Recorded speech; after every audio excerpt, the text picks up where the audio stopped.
Qur'on Karimda eng tafsiliy bayon qilingan tarixiy qissa Musa alayhissalomning qissasi. Chunki bu qissada 300 yil xorliq ichida yashagan bir millatning xorliqdan qutulishi va insoniyat tarixidagi eng chong jinoyat chiqishining mag'lub bo'lish jarayoni so'zlangan bo'lib, bizga o'xshash mazlum millatlar o'rganishga tegishli nurg'unlagan savatlar bor. Musa alayhissalom davrida Misrda asosliq cho'ng ikki millat yashaydi. Ularning biri Bani Isroil, ya'ni Yaqub alayhissalomning avlodlari. Yana biri Misrning zolim podshohi Fir'avnning millati. Musa alayhissalom Bani Isroil millatidan. Fir'avn Bani Isroillarga intayin ig'ir zulmlarni soladi va o'zini iloh deb e'lon qiladi. Ammo Fir'avn shuncha kuchli turibmi, Bani Isroillarning bir kuni taxtini o'rayotishdan ensirabli yuriydi. Bir kuni Fir'avn tushida Qudus tarafdan bir o't kelib, uning taxtini ko'ydirib o'tganligi va Bani Isroillarga hech qanday ziyon yetkazmaganligini ko'radi.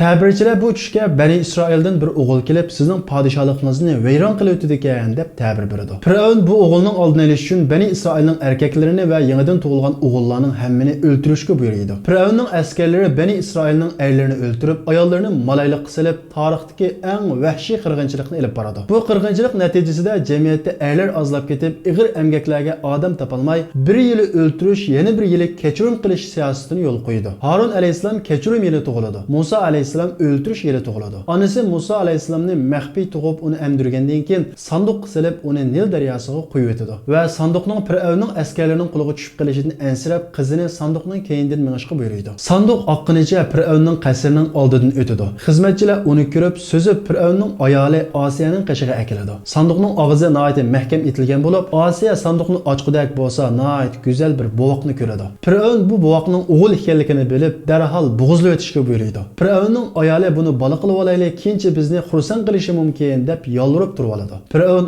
oxiri qo'shiladi. Musa alayhissalomning onasi bolasidan ayrilgandan keyin asli hushini yo'qotib, bolasidan qattiq andish qiladi. Fir'avn bu vaqtga bir qancha onasini chaqirtgan bo'lsa-mu, bu vaqt hech qaysini emgil unmaydi. Musa alayhissalomning onasining singlisi Fir'avnning qasriga borib, bir sut onasi borligini xabar qiladi. Fir'avn u ayolni chaqirtib, bolani emgizgandan keyin bu vaqt nihoyat yaxshi emidi. Fir'avn bolani u ayolga beradi. U ayol Musa alayhissalomning o'z onasi edi. Musa alayhissalom süt yeş to'shqicha o'zining onasining qishida cho'ng bo'ladi. Süt yeş to'shqandan keyin Fir'avnning qasriga qaytib, shu yerda cho'ng bo'ladi. Musa alayhissalom bir kuni yo'lda ketyapsa, Bani Isroildan bo'lgan bir odam bilan Qibti millatidan bo'lgan bir odamning urushayotganligini ko'radi. Bani Isroildan bo'lgan odam Musa alayhissalomdan yordam talab qiladi. Musa alayhissalom u odamga yordam qilish uchun Qibti millatidan bo'lgan odamni ittirib o'tadi. Bu odam yerga yiqilibla o'lib qoladi. Qibtining o'lim xabari birdamdila shaharga tarqaydi. Fir'avn Musaga tutish buyrug'i chiqaradi. Chunki Qibtilar hokim millat, Bani Isroil mahkum millat bo'lib, bir Qibtining Bani Isroil tarafidan o'ldirilishi bir Uyg'urning Xitoyni o'ldirib qo'yganiga o'xshash sezgu va ig'ir jinoyat edi.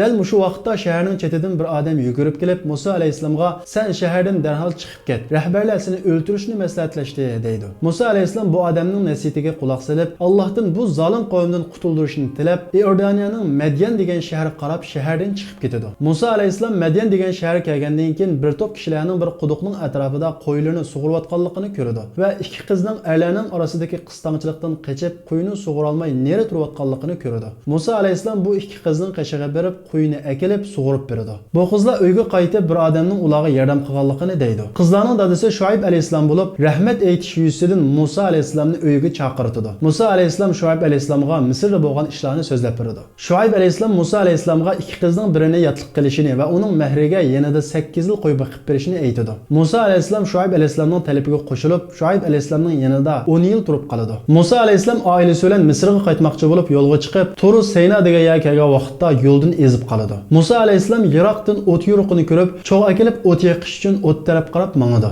Dal shu vaqtda Alloh taolo Musa alayhissalomga elchilik vazifasini yuklab vahiy qiladi. Kishilarni bir Allohga ibodat qilishga chaqirishga buyurdi va uning payg'ambarligini isbotlash uchun ostini yerga tashlasa yilonga o'zgaradigan, bir qo'lini yanchug'iga tiqib olgandan keyin nurlanadigan ikki mo'jiza beradi. Musa alayhissalom Alloh taolodan qarindoshi Harunni notiq bo'lganligi uchun yordam chiqib berishni so'raydi. Alloh taolo Musa alayhissalomga so'rg'inni berib, ikkinglar Fir'avnning qishiga berib, uningga yumshoq gap qilinglar. Uni bir Allohga ibodat qilishga chaqiringlar deydi. O'zini iloh deyotgan dunyodagi eng chong kofir podshohning qishiga berib, yakkigani Allohga ibodat qil deyish nihoyat chong jasorat va g'ayrat talab qiladigan ish. Musa alayhissalom Harun alayhissalom bilan Fir'avnning qishiga berib, o'zining Allohning elchisi ekanligini aytib, uni yakkigani Allohga ibodat qilishga da'vat qiladi. Fir'avn Musoni yolg'onga chiqaradi. va uning mo'jizalarini sehr qilyotidi deb tuhmat qilib, davlatidagi eng usta sehrgarlarni to'plab, uni rasvo qilmoqchi bo'ladi. Fir'avn Misrning har taraflaridan eng usta sehrgarlarni to'plab, agar Musoni rasvo qila olsanglar, men sizlarni o'zimning eng yaqin odamlardan qilaman deb va'da beradi. Sehrgarlar arg'amchilarni yerga tashlab, choyni aylantirib, ularni qo'rqitib o'tadi. Navbat Musa alayhissalom kelganda, Musa alayhissalom hosini yerga tashlaydi. Hosa yilonga o'zgarib, ularning choyallarini yutib olib, ularni rasvo qiladi. Sehrgarlar Musoning qilganining sir emasligiga qat'iy jazmiyat qilib, sajdaga yiqilgan holatda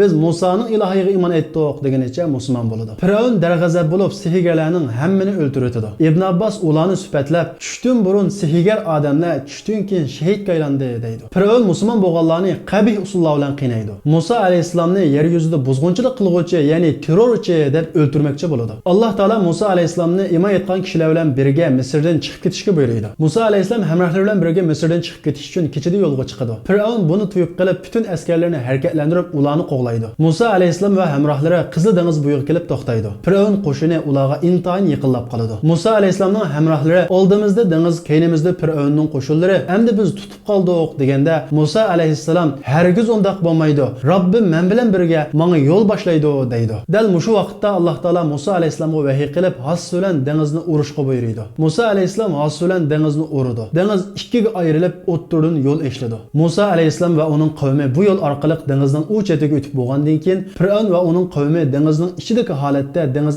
asliga qaytib kelib, ularni g'arq qiladi. Alloh taolo Fir'avnni butun dunyodagi zolimlarga ibrat qilish yuzasidan uning jasadini qiyomat qadar saqlab qolganligini Qur'on Karimda bayon qiladi. Uning jasadi necha ming yildan beri hozirga qadar Misr muzeyxonasida saqlanib kelgan bo'lib, 1974-yili Fransiyaga keltirilib, doktor Moris Bokoy va bir qancha mutaxassislar tomonidan tadqiq qilinadi. Natijada uning suvda tunjiqib o'lganligi va bir qo'lining suvning besimi bilan sunganligi isbotlanadi. Doktor Moris Bokoy Fir'avnning dengizda g'arq bo'lib o'lganligining Qur'on Karimda bayon qilinganligini bilganda o'zining musulmon bo'lganligini e'lon qiladi.